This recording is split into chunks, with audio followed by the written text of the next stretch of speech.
अब फटाफट अंदाज में देख लेते हैं दिल्ली के मुंडका में हुए हादसे से जुड़ी खबरें।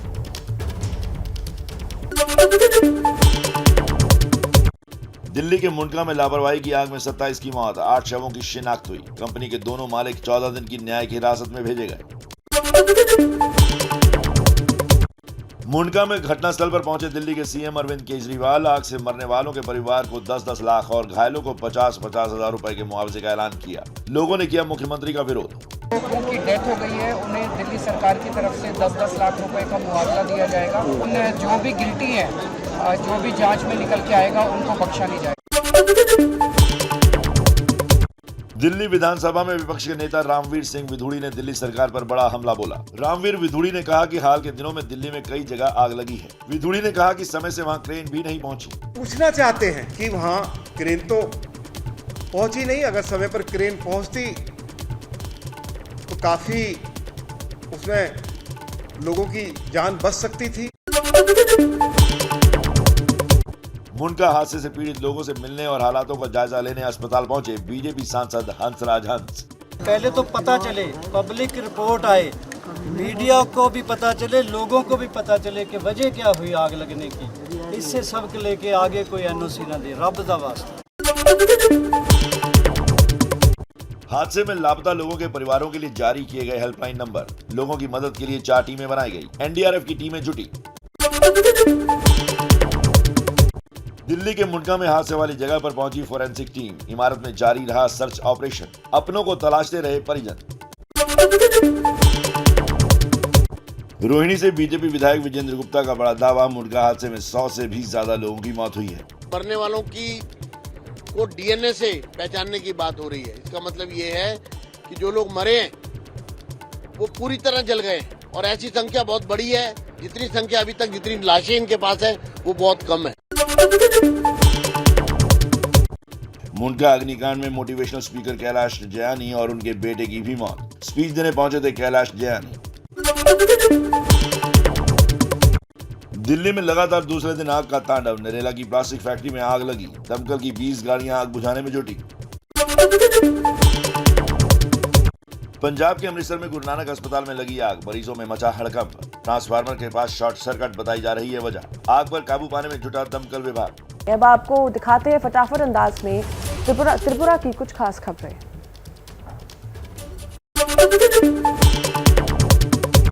त्रिपुरा में बड़ा उलटफेर। बीजेपी ने बिप्लब देव को हटाकर माणिक साहा को मुख्यमंत्री चुना। आज सुबह 11:30 बजे लेंगे शपथ। अगरतला में विधायक दल की बैठक में हंगामा।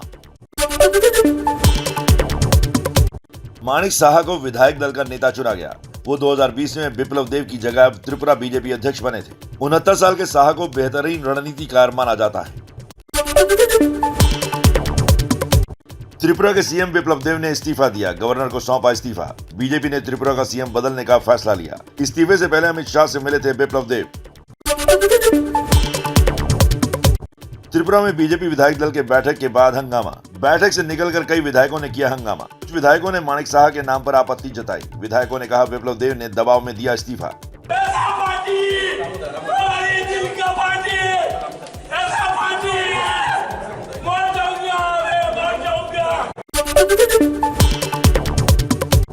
सूत्रों के मुताबिक बिप्लब देव को फिर प्रदेश अध्यक्ष बनाया जा सकता है। राज्यसभा भेजने की भी चर्चा। बिप्लब देव ने कहा, पार्टी जो जिम्मेदारी देगी उसे निभाऊंगा। और अब फटाफट अंदाज में देख लीजिए ज्ञानवापी मस्जिद के सर्वे से जुड़ी कुछ खास और अहम खबरें।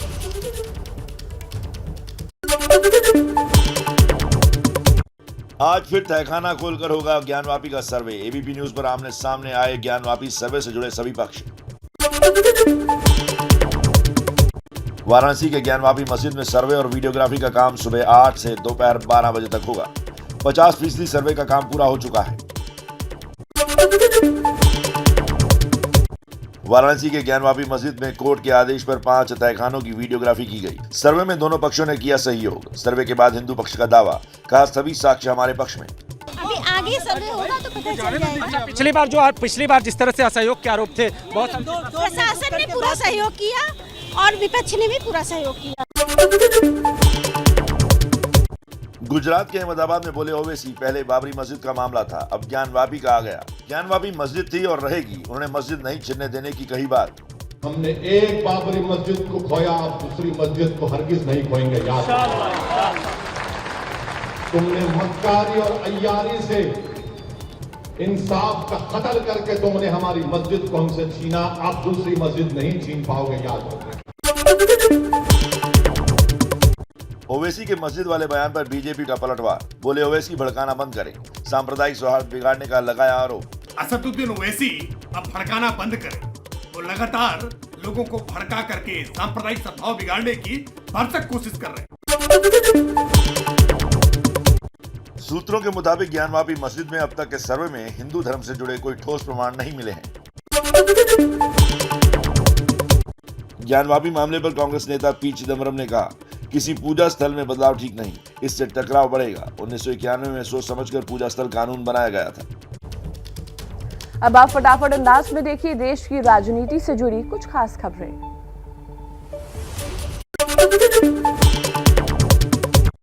राजस्थान के उदयपुर में आज कांग्रेस के चिंतन शिविर का आखिरी दिन, राहुल गांधी को अध्यक्ष बनाने की मांग फिर उठी। कांग्रेस के चिंतन शिविर में बड़ा फैसला, अनुसूचित जाति, जनजाति, पिछड़ा और अल्पसंख्यक वर्ग के लिए संगठन में 50% आरक्षण मिलेगा। राजनीति में हिंदुत्व के सवाल पर कांग्रेस में अलग अलग आवाजें। चिंतन शिविर में कमलनाथ और भूपेश बघेल ने की सॉफ्ट हिंदुत्व की हिमायत, तो बाकी नेताओं ने कहा आरएसएस और बीजेपी के जाल में ना फंसे पार्टी। बीजेपी का मिशन हिमाचल, प्रधानमंत्री नरेंद्र मोदी 31 मई को शिमला में जनसभा करेंगे। ऐतिहासिक होगी रैली, प्रधानमंत्री के तौर पर मोदी के 8 साल पूरे होने का जश्न होगा। आज दिल्ली के मुख्यमंत्री अरविंद केजरीवाल का केरल दौरा, पार्टी कार्यकर्ताओं और स्थानीय लोगों को संबोधित करेंगे। सांसद नवनीत राणा और उनके पति रवि राणा ने दिल्ली के कनॉट प्लेस के प्राचीन हनुमान मंदिर में किया चालीसा पाठ। राणा दंपति के साथ मौजूद लोगों ने लगाए जय श्री राम के नारे।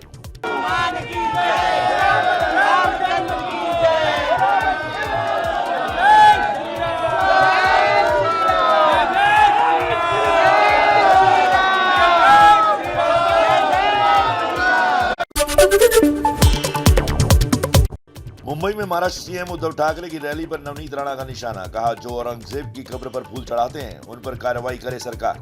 मुझे लगता है महाराष्ट्र की जनता के दांत तोड़ने की जरूरत नहीं है, पर औरंगजेब के जो कब्र पे जाके फूल चढ़ाते हैं उनके अगर हिम्मत होगी तो उनके दांत तोड़ के दिखाइए, तब हम मानेंगे कि आप अपनी विचारधारा नहीं भूलें। मुंबई में बड़ी रैली, गरजे उद्धव ठाकरे, आरएसएस पर बोला सीधा हमला। राज ठाकरे को कहा मुन्ना भाई, बोले अगर दाऊद बीजेपी में शामिल हो जाए तो वो उसे भी मंत्री बना देंगे। हिंदुत्व पर शिवसेना नेता संजय राउत का बयान, राउत बोले महाराष्ट्र में नकली हिंदुत्व की फौज खड़ी हो गई है। आज की रैली उसका जवाब।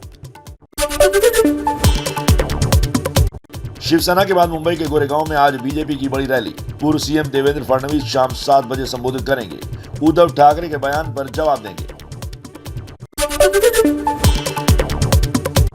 पंजाब कांग्रेस के पूर्व अध्यक्ष सुनील जाखड़ ने दिया पार्टी से इस्तीफा। पार्टी छोड़ने के बाद कहा आज कांग्रेस खटिया पर नजर आ रही है। आज कांग्रेस पार्टी खटिया पर नजर आ रही है। अगर आज समय रहते नहीं संभले, वक्त की फिक्र करना दा क़यामत आने वाली है, तेरा जिक्र भी ना होगा दास्तानों में। अगेन से good luck and goodbye Congress. Sunil Jakhar के कांग्रेस छोड़ने के बयान पर राजकुमार वेरका की राहुल गांधी को खरी खरी। वेरका ने कहा कांग्रेस की नैया डूबी जा रही है, इसलिए इस पर राहुल गांधी को सोचने की जरूरत है। राहुल जी, तमाम कोशिशों के बावजूद कांग्रेस पार्टी दी नैया डूबी जा रही है, इसलिए इसके ऊपर सोचने की जरूरत है। लुधियाना में बीजेपी राष्ट्रीय अध्यक्ष जेपी नड्डा ने शहीद सुखदेव थापर के जन्म स्थान पर पहुंचकर दी श्रद्धांजलि। नड्डा ने कहा जनता शहीद सुखदेव को सदैव याद रखेगी और राष्ट्र को मजबूत बनाने में कोई कसर नहीं छोड़ेगी। ईश्वर हम सबको भी वही प्रेरणा दे, ताकत दे, ताकि हम इस राष्ट्र को मजबूत राष्ट्र बनाने में अपना सकल सहयोग करें। शरद पवार पर सोशल मीडिया पर आपत्तिजनक पोस्ट करने के आरोप में मराठी अभिनेत्री केतकी चितले को ठाणे पुलिस ने हिरासत में लिया। केतकी के खिलाफ आपराधिक मामला दर्ज है, पहले भी कर चुकी है विवादित पोस्ट।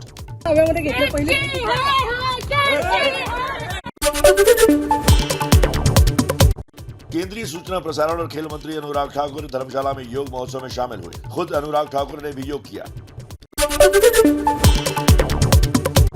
हरियाणा के सिरसा में नई आबकारी नीति के खिलाफ आप कार्यकर्ताओं का हरियाणा सरकार के खिलाफ जोरदार प्रदर्शन। महिला कार्यकर्ताओं ने शराब की बोतलें लेकर डिप्टी सीएम दुष्यंत चौटाला के आवास का किया घेराव। पुलिस के साथ प्रदर्शनकारियों की धक्का मुक्की।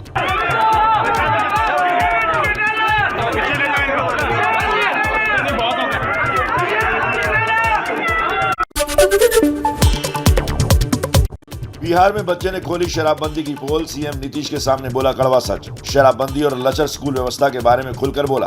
बच्चे ने कहा सरकार मदद करे तो वो भी बन सकता है IAS।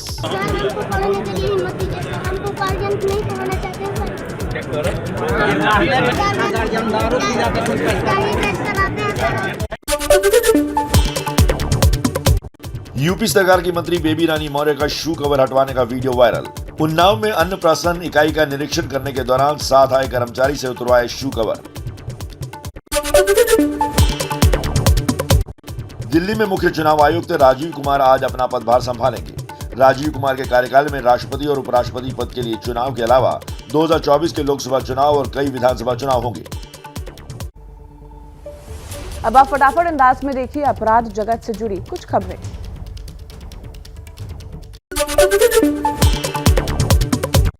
मध्य प्रदेश के गुना में 3 पुलिस वालों की गोली मारकर हत्या। काले हिरण का शिकार करने वालों पर कार्रवाई करने गई थी पुलिस। शिवराज सरकार ने मृतक के परिवारों को 1-1 करोड़ रुपए और परिवार के 1-1 सदस्य को नौकरी देने का ऐलान किया। कार्रवाई उदाहरण बनेगी। इस घटना में शहादत देने वाले हमारे तीनों पुलिस के साथियों की शहादत व्यर्थ नहीं जाने दी जाएगी। MP के गुना में पुलिस वालों की हत्या में शामिल दूसरा हमलावर पुलिस मुठभेड़ में ढेर। आरोपी नौशाद एनकाउंटर में पहले ही मारा जा चुका है। गुना हत्याकांड मामले में सीएम शिवराज सिंह चौहान ने ग्वालियर रेंज के IG अनिल शर्मा को हटाया। देरी से घटनास्थल पर पहुंचने के आरोप में कार्रवाई। श्रीनिवास शर्मा को ग्वालियर का नया IG बनाया गया। गुना में पुलिस हत्याकांड के आरोपियों के गांव पर प्रशासन का चला बुलडोजर। आरोपी गुल्लू, नौशाद और बबलू के भदौरिया के ठिकानों पर बुलडोजर चला। आरोपी नौशाद की मौत हो चुकी है। MP के धार में पुलिस पर बदमाशों ने किया हमला। 3 पुलिसकर्मी घायल। पुलिसकर्मी से एक राइफल भी लूट ले गए बदमाश। धार जिले के तिरला थाने का मामला। दिल्ली के कालकाजी में पत्नी ने प्रेमी के साथ मिलकर की पति की हत्या। घर में चाकू मारकर किया कत्ल। पुलिस पूछताछ में कबूला जुर्म। दोनों आरोपी गिरफ्तार। देश में पिछले 24 घंटे में कोरोना के 2858 नए मामले सामने आए। 11 मरीजों की मौत। कुल एक्टिव केस 18,096 हुए। दिल्ली में 24 घंटे में 673 कोरोना मरीज मिले। अभिनेता अक्षय कुमार को फिर कोरोना हुआ। अक्षय ने ट्वीट कर दी जानकारी। इसके चलते वो फ्रांस में चल रहे कांस फिल्म फेस्टिवल में शामिल नहीं होंगे।